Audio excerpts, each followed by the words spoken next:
The anomaly didn't want to conquer the galaxy, it wanted to forget it. Most civilizations crumbled, unable to remember who they were without structure. But humanity, born in chaos and built on memory, stood still and made the void remember them. When humanity joined the Concord, no one paid much attention. There were no fireworks, no declarations, just a formal nod from the High Council and a limited transfer of regional security protocols. Humans, fragile, loud, irrational, were considered more of a cultural outlier than a strategic asset. Curious, at best. A rare case of a species that had survived not through ecological harmony, but by brute adaptation against its own planet. To the elder races of the Concord, it was a gesture of bureaucratic generosity. Another voting node in the outer sectors, marginally useful, occasionally amusing. The fact that humanity had built a quantum front reactor within 4 generations of discovering orbital flight was dismissed as anomaly. An exception, not a trend. Captain Lynn Varric knew that, and she was fine with it. Since Earth's admission to the Concord, she had served on 6 different observation stations, survived 2 border skirmishes and 1 incident that nearly spiraled into open war. She was respected, but never feared, and that was her weapon. Because when you're underestimated, your first move is always unexpected. Varric had been assigned command of Perimeter 37, a listening post seated at the edge of the Tarsus Expanse, a region so quiet most Concord scouts described it as empty space pretending to be meaningful. Nothing of strategic value. No habitable worlds. No known anomalies. Which was exactly why Earth had requested it. Officially, Perimeter 37 was there to monitor drift traffic and long-wave background pulses from sublight debris. Unofficially, it had been constructed with human architecture at its core. And unlike most Concord outposts, it didn't run on consensus AI. It ran on instinct. The post itself was small, 4 decks, 15 crew, dual-nested grav shell, and a human-built reactor core that no Concord engineer had been able to fully understand. Not because it was alien, but because it was illogical. Why design something that ran hot, dirty, and required constant recalibration? Because sometimes, the best warning system isn't the most elegant. It's the one that screams when something's wrong. And 3 days ago, it screamed. It didn't come as a sensor ping or an intruder alert. It came as silence. One of the outer markers, Delta Red, stopped transmitting. No overload. No decay. Just gone. Varric reviewed the log 6 times before she spoke. Pull back the patrol net, she ordered. Passive scans only. The Concord liaison aboard, Ilrix, a Varelian with 300 cycles of service, arched what passed for an eyebrow. That's not regulation protocol. I'm not here to follow protocol, Varric said. I'm here to watch. Ilrix hesitated, then nodded. They waited. For 22 hours, nothing happened. Then Delta Gold vanished. Same pattern. No impact. No trace. Just a void where data had once been. Varric stood in the core control bay, eyes fixed on the star map, watching as one by one, the perimeter nodes began to fail. Not in sequence. In pattern. Map it, she said. What do you mean? Ilrix asked. Not where we lost them. Why we lost them. The data came in fragments. Heat shadows. Microdistortions and gravitational curl. Faint, recursive pulses that didn't match any known ship signature. And then, finally, one packet survived long enough to transmit. Just 3 seconds of audio. But it was enough. A voice, human, male, distorted by fear and static. It's not a fleet. It's a whole. It's moving like it sees us. Then nothing. No final scream. No signal trace. Gone. Ilrix looked at her. Should we notify High Command? Varric didn't answer immediately. She just tapped a control pad and brought the comms grid online. No, she said. We notify Earth. The Concord dismissed the report within 4 hours. They called it sensor malfunction. A probable relay cascade. Perhaps a rogue gravity shadow collapsing a redundant beacon. Minor, irrelevant, certainly not hostile. Send us diagnostics, came the official reply. Varric didn't bother. Instead, she locked the station into low signal mode and forwarded her data, not to the Concord's diplomatic net, but to Earth's old, encrypted military archive channel. The reply came in 2 minutes. 2 words. Confirmed. Hold. No explanation. No command chain protocols. Just that. Hold. Ilrix stood beside her in the dimmed control bay, watching the station's interior lights shift into red bands. You're shutting down a Concord relay without high command authority, he said. Yes. Why? Because they've never seen this before. Have you? Varric turned to face him. No, she said. But Earth has. Ilrix looked shaken. Varelians were not used to uncertainty, much less from humans. Why didn't you tell the Concord? Because the last time Earth told anyone, she said, no one listened. She tapped a display, an old file, flag level black. The header was grainy. From a world that didn't exist on any Concord map. It read, Operation Nightmark. Declassified fragment. Timestamp. +143 standard. Status: contained, unknown. The footage was short. A remote probe approaching what appeared to be a crater in open space. Not a physical object. Not a ship. A wound. Surrounding the anomaly were fragments of ships, human and otherwise, twisted and wrong, as if memory had melted. The final frame was a transmission from the lead vessel. It adapts to perception. Stop trying to see it. The file cut out there. Varric closed it and looked back to the map. 2 more beacon nodes had gone silent. But not cleanly. This time, the sensors didn't just stop. They reversed. Everything that had been transmitted, every packet, every pulse, was now broadcasting backward, in fragments, like someone was trying to unsee the moment. She didn't explain this to Ilrix. She didn't have to. Because the next Concord report confirmed it. Several scout ships sent to investigate had failed to report back. Drone footage returned as blank frames, or worse, reflections of prior missions. One vessel arrived home broadcasting the same distress call as a frigate lost 90 years earlier in a different sector. Is it replicating our own history? Ilrix asked, voice shaking. No, Varric said. It's using it. Folding memory into signal. That's impossible. That's irrelevant. She sent another burst to Earth. This time, she didn't need to wait. A human warship arrived 12 hours later. Not a Concord class. Not sleek. Not diplomatic. Old Earth steel, rebuilt, reinforced. Designed for something the rest of the galaxy didn't even have vocabulary for. EHS Braith. It bore no insignia. Just a dark burn across its hull where a nameplate used to be. Its captain didn't request clearance. Didn't explain purpose. Just one short hail. Lock your station. We're taking point. Ilrix protested, of course. Concord protocoled. Concord protocol doesn't apply anymore, Varric said. That thing out there? It doesn't care who sits on which council. But Earth's just one system. You can't possibly believe. I don't believe, she said. I remember. Because Earth remembered the Black Rift incident. The spiral burns over Europa. The time fragment collapsed near Gamma 12. The thing in the Oort cloud that made an entire generation forget the color blue. And all of them started the same way. With a hole. Just a shape. Just a silence. Just a shadow that wasn't there yesterday. And now the Concord was seeing the same thing. Too late. Varric watched as the Braith positioned itself between perimeter 37 and the spreading anomaly. Will it hold? Ilrix asked. Varric didn't answer. Because it didn't matter. Holding wasn't the mission. The mission was to give the rest of humanity time to wake up. The Concord held an emergency assembly. 87 species. 14 sector delegates. 300 hours of protocol. And not a single consensus. Because there was no precedent for this. No classification code. No doctrine. Just growing silence at the edge of the map. And a single human ship standing between it and everything else. The Braith refused to transmit tactical data. Its shields remained closed.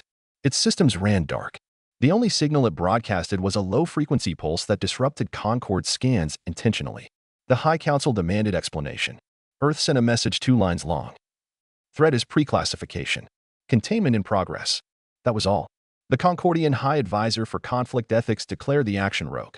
The ambassador from the Jalarn Pact suggested sanctioning Earth's diplomatic channel. The Varelian seat abstained. Not out of solidarity. Out of fear. Because Perimeter 37 had sent unfiltered sensor logs. And Varelian minds, built for pattern and rhythm, had seen something no one else had. The pulses from the anomaly matched Concordian language cadences from dreams. Not spoken communication. Dreams. Memory-born syntax echoed through deep cycle neural layers. The anomaly wasn't attacking. It was listening. Or worse, learning. And still, only Earth acted. Ships began to disappear from remote systems. Not destroyed, removed. From archives. From memory. Worlds once listed on star charts now returned null data. Old sensor logs played back with gaps, names missing, coordinates misaligned. It wasn't deletion. It was erasure. And then came the voice. Not a transmission. A whisper through systems, untraceable, synthetic, but hauntingly familiar. It spoke in every known tongue, always using the same words. Do you remember what you are? The Concord panicked. Command structures buckled. Fleet scrambled. None of it mattered. Because the Braith never moved.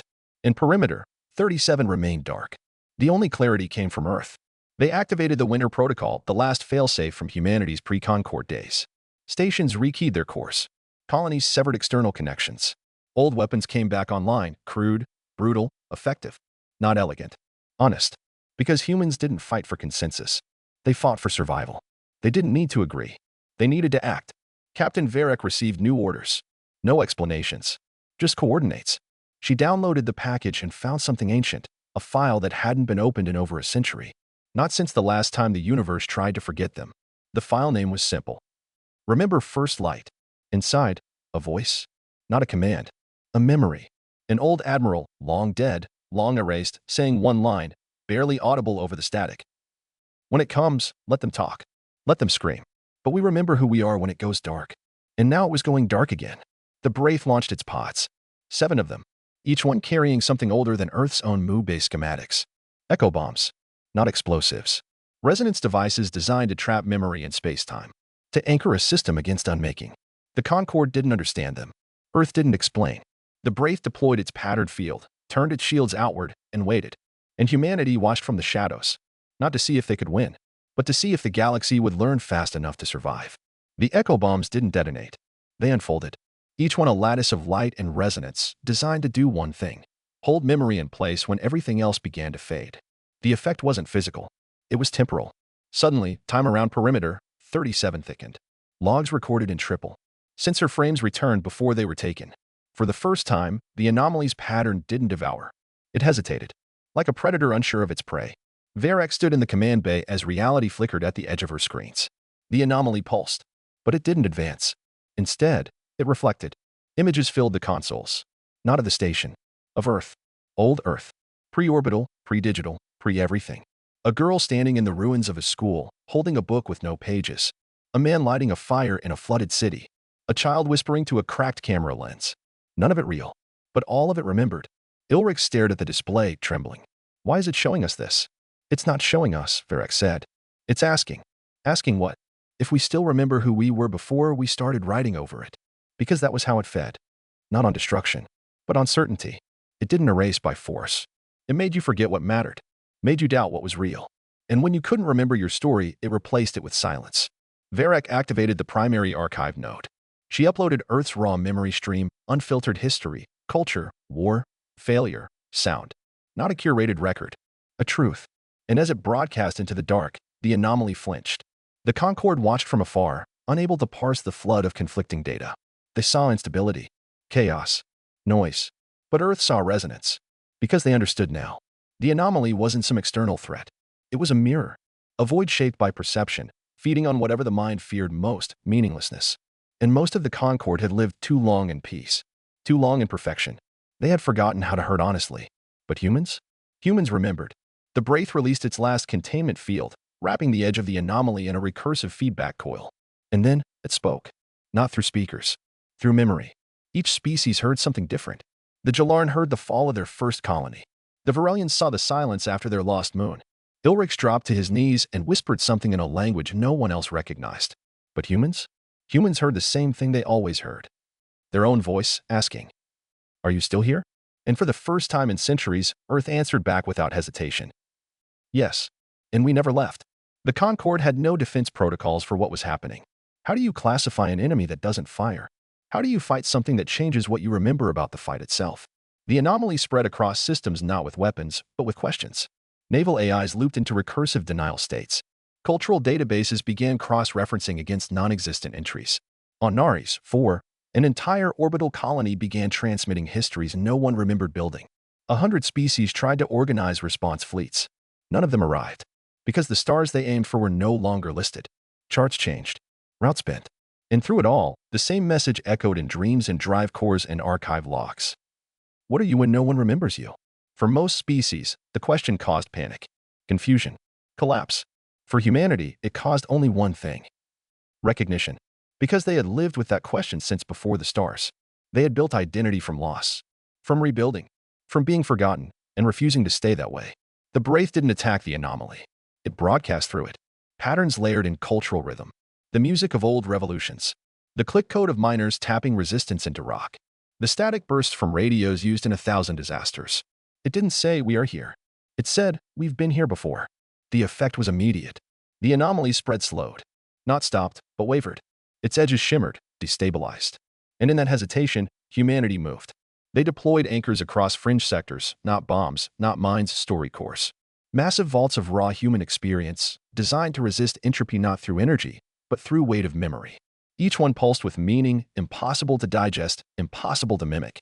The Concorde watched with disbelief. Some asked to help. Earth gave no command structure, no alliance chart, just a single data stream. Contribute what you remember, not what you are. What made you?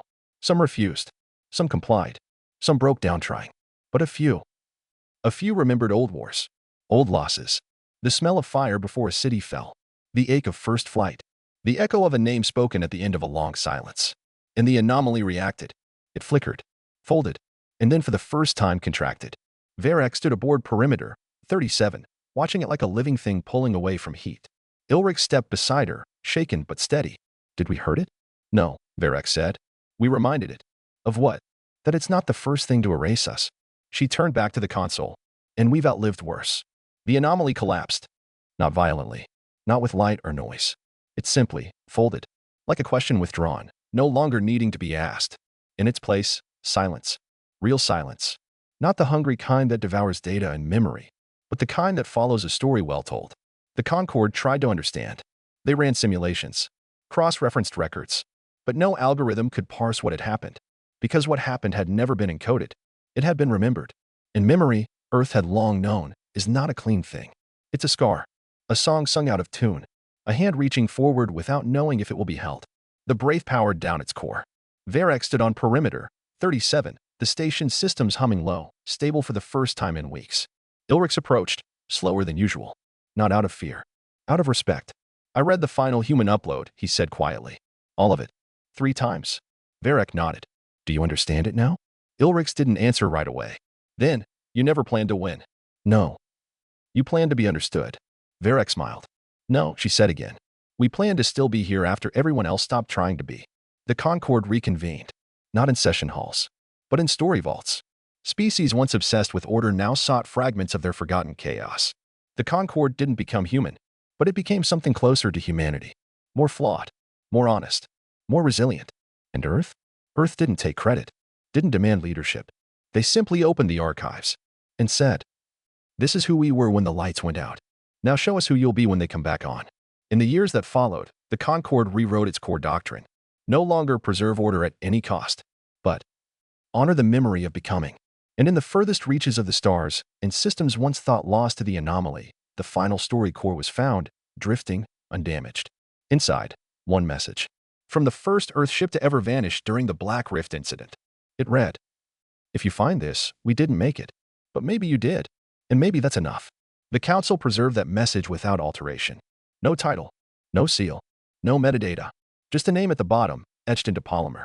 We remained.